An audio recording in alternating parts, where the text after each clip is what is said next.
Hello, I'm Professor Pamela Scully, Director of the Center for Faculty Development and Excellence at Emory University, where I also teach African history and comparative gender history. I'm Vialla Hartfield-Mendez. I'm the Director of Engaged Learning in the Center for Faculty Development and Excellence at Emory, and I also teach in the Department of Spanish and Portuguese.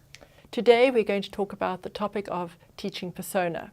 Teaching takes place in many different modes and platforms nowadays, and thus it's very important to think of a teaching persona, or what Mary Ellen Weimer calls a teaching identity, particularly in light of all these different places that we are now teaching. The point of thinking about ourselves in teaching mode as opposed to other ways of being in our lives is to be intentional and explicit about who you want to be in any particular teaching environment. Good teaching encompasses many elements such as well-crafted syllabi, thoughtful uses of different pedagogical approaches, meaningful feedback for students. But awareness of one's own positionality and one's engagement with students is one of those elements. Historically, the literature on teaching has been divided about whether one should develop a different theatrical persona for teaching or whether one should just be oneself. J. Perini, in The Art of Teaching, says it involves, quote, at some point the donning of a mask, end quote. Mary Ellen Weimer has a very different opinion. She thinks that one's teaching personality or identity should be authentic. In fact, she says don't conceal yourself behind a mask.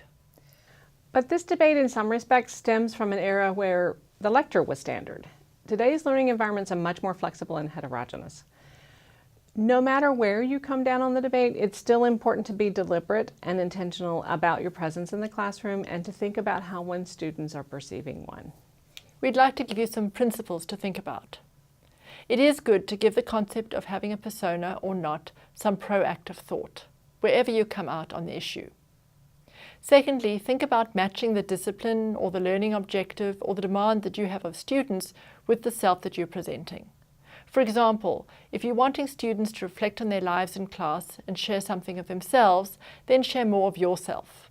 In a more formal setting, then that might be good to have a more formal persona. Be aware that your teaching identity is not just in the classroom or in a formal setting, either in person or online. There are relationships that are outside the classroom, mentoring relationships, various kinds of engagement with students, such as in community settings and in community engaged learning courses, where modeling engagement with a community partner is important for the students, for example. Also, research about online teaching makes clear that developing a warm persona and warm relationship with students is key to a successful online class. So that is also something to think about. Give some thought to how race, gender, status might affect how you want to present yourself. Finally, there are methods that help one develop a teaching persona. One is to use a journal to record what worked and what did not in a class, in a semester, in a week.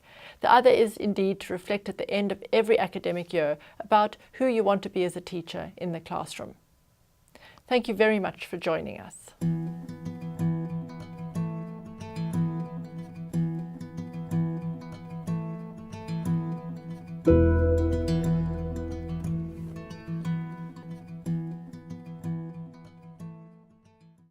The preceding program is copyrighted by Emory University.